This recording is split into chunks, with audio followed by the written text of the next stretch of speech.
Querido Padre Getúlio, meu irmão do sacerdócio, querido povo de Deus aqui reunido nessa vigília de São João Batista. Eu, parte da minha vida, fui criado, trabalhei muito numa comunidade dedicada a São João Batista. E tenho o privilégio de ter recebido tanto a minha primeira comunhão, quanto a crisma, num dia de São João Batista. Então, amanhã eu faço o aniversário, tanto da maturidade cristã, quanto também da experiência com a Eucaristia.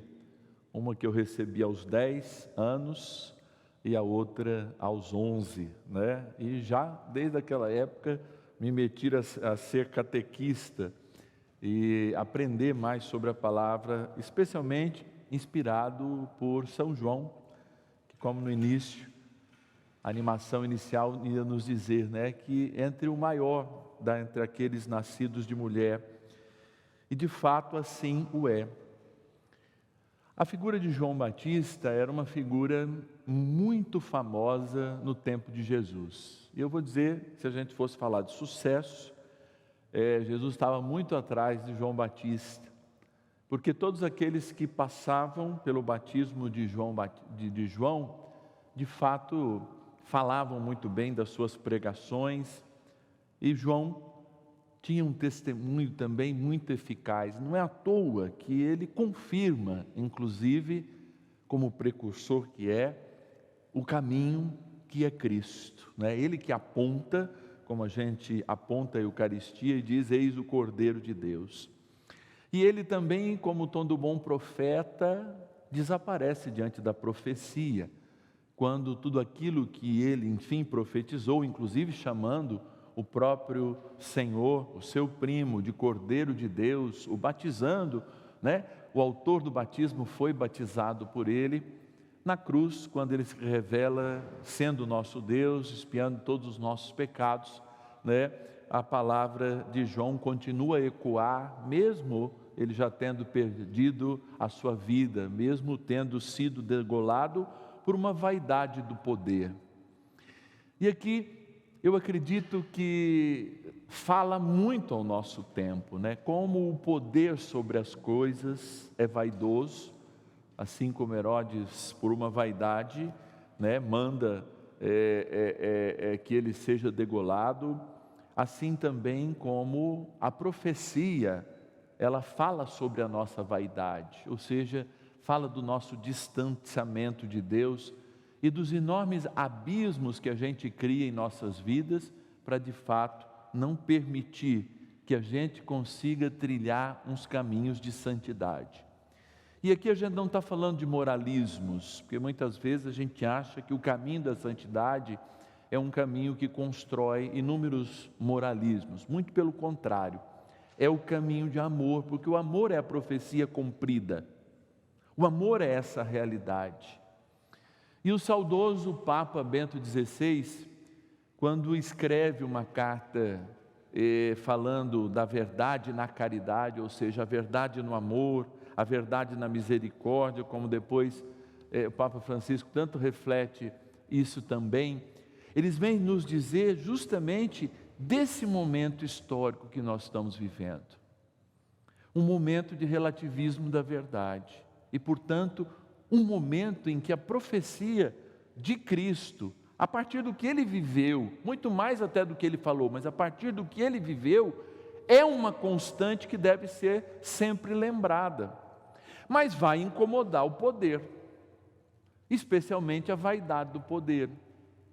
Porque quando a gente tem um domínio de alguma coisa, a gente tem a sabedoria de alguma coisa, aquilo passa a ser o valor das nossas vidas para quem ainda não compreendeu que tudo passa, menos Deus.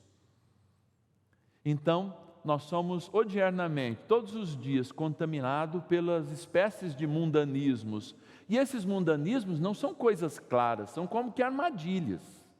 Se a gente vai lá preparar armadilha para um animal, porque a gente, claro, vai comê-lo, etc. e tal, em lugares que ainda isso acontece, eu faço escondendo tudo aquilo. Então isso não está muito claro.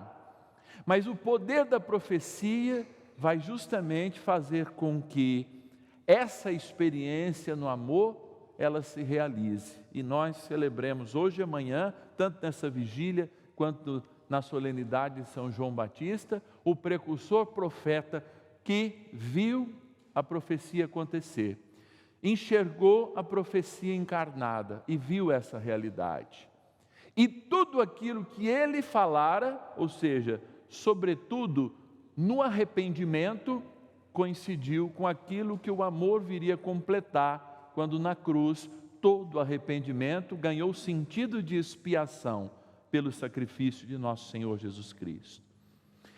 Eu confesso que é muito difícil nós sermos profetas, embora cada um de nós, desde o nosso batismo, e tivemos isso confirmados por ocasião da nossa crisma, somos tanto profetas, como sacerdotes, como também reis, no sentido de cuidarmos mutuamente. Então, a obrigação de cuidar mutuamente, como o rei que vai à frente, é uma obrigação de cada um de nós, que recebemos através da inteligência, dos bens naturais e até mesmo do trabalho, a bênção da força. A bênção da força que tem que ser repartida para cuidar dos que mais precisam. E essa é a profecia do amor em Jesus Cristo. É olhar para o que está à margem e fazer do céu um objetivo que passe pelo irmão, pela transformação. Não uma revolução social, muito pelo contrário, mas diante do irmão que questiona o tamanho do meu amor, portanto o tamanho da profecia que se realiza na minha vida. Mas hoje a gente enfrenta a dificuldade de um tempo que inclusive filósofos, teólogos e sociólogos apontam para a gente, a baixa consciência. E a consciência é algo que a gente forma muito lentamente. A gente não pode absorver consciência diante de uma tela ou com o tempo da informação que a gente tem. Por exemplo, quando nós cristãos dizemos a favor da guerra,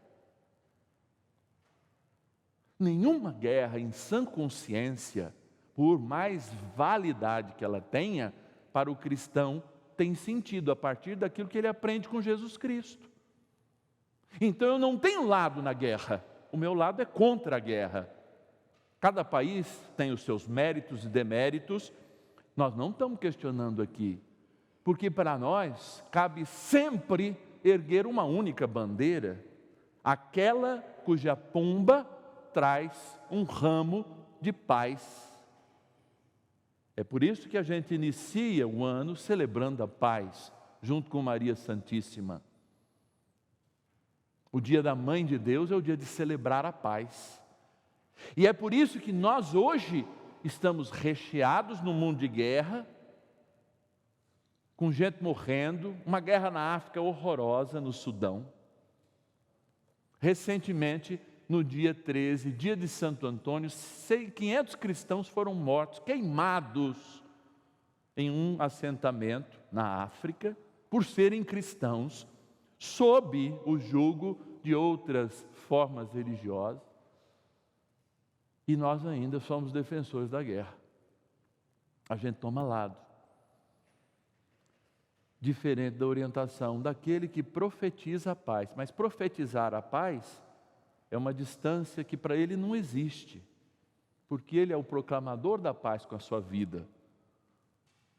Ele poderia, inclusive, lá diante de Pilatos, ter dito: olha, a verdade é isso, Pilatos, e o negócio é o seguinte, pode aceitar essas chibatadas aí, e eu vou continuar meu ministério. Não, mas o ministério dele era justamente mostrar a nossa incongruência, daqueles que são curados e não são agradecidos, daqueles que são amados e odeiam, inclusive porque são muitas vezes amados demais,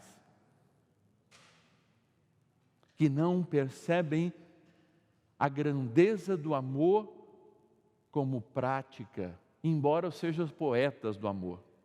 São aqueles que dizem o sim, que proclamam como ontem que Cristo é Deus, mas que não os acompanham na cruz. O desafio de hoje, então, de celebrar São João Batista, é o desafio de sermos profetas num mundo onde a opinião se tornou verdade. Onde a ciência dos fatos perdeu porque a consciência já não mais existe. Um tempo que a gente não tem tempo, olha que interessante, um momento, para formular o português melhor, quando a gente não tem tempo de pensar. E que a gente faz sempre escolhas imediatas, em todos. Esses dias na cidade onde eu exerço meu ministério, Votuporanga, saiu no jornal. Votuporanga tem um divórcio por dia. Será que o problema são os casais ou o tempo que a gente vive? Será que eles tiveram consciência de toda a responsabilidade que é assumir ser o amor do outro e o outro ser o seu amor? Ou fizeram aquilo porque sonhavam e estavam iludidos por uma festa, ou sei lá, no momento da pandemia, quando a namorada estava longe, era melhor morar com a namorada? Tudo isso são coisas a levar, mas para mim é muito mais uma opinião que é chamada de verdade, longe da verdade que gera caridade.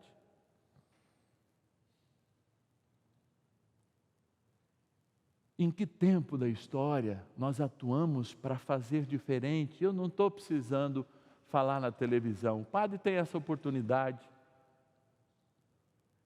Mas a gente aprende e vive muito mais quando, naquela conversa de dia a dia, fora dos grupos sociais e das redes sociais, mas no bate-papo, onde a gente está cheirando o cheiro do outro, onde a gente está cozinhando junto, onde a gente está fazendo uma viagem junto, onde a gente está contemplando um momento junto, um entardecer, eu converso sobre a vida, porque daí a minha opinião dá mais sentido, porque a minha opinião busca a angústia que todo mundo tem, a angústia de tornar a nossa verdade felicidade, coisa que é inalcançável, porque a felicidade mora em Deus, assim como a verdade. Os profetas de hoje em dia somos cada um de nós, que conseguem, nesse mundo que não para, silenciar 5 minutos. Esse é um profeta de hoje. Desligar-se pelo menos um dia do seu WhatsApp. Esse é um profeta hoje. Reconhecer o poderio das redes sociais e poder entrar dentro delas sim, mas parar para pensar naquele riozinho lá de 1 minuto e meio, que fala um monte de coisa, que entrega uma refeição mental pronta para a gente, mas não dá solução para o que é prático. E muitas vezes a gente fica com a nossa opinião evoluindo e rodando, feito um cachorrinho. Sabe aquele cachorrinho que se encanta com o rabinho e fica rodando? Assim a gente fica. E cada vez mais, na modernidade que a gente vive, a gente quer ter um diagnóstico porque não quer crescer. Então eu prefiro ter um diagnóstico, porque eu prefiro não crescer. Eu prefiro dar para os meus filhos um diagnóstico, porque alguém vai me ajudar a educar esse monstro. Num lugar onde eu preciso de diagnóstico, 40% da população já precisa dormir com auxílio de um medicamento. E possivelmente outros 20% estejam buscando coisas naturais, porque se esqueceram que o mais natural é parar, refletir e falar quando o outro vai ouvir. Porque quando o outro não vai ouvir, não é profecia. Quando eu não vou incomodar o outro, não é profecia. É pérola que a gente joga para porco. A própria palavra em Mateus vai dizer isso. Mas a nossa missão é despertar no outro uma abertura de coração e falar de uma verdade que a gente busca. Essa verdade é Cristo, o Senhor da vida, do caminho, da verdade, que gera paz. Coisa tão necessária ao nosso coração e coisa tão necessária a esse mundão que a gente vive. Louvado seja nosso Senhor Jesus Cristo.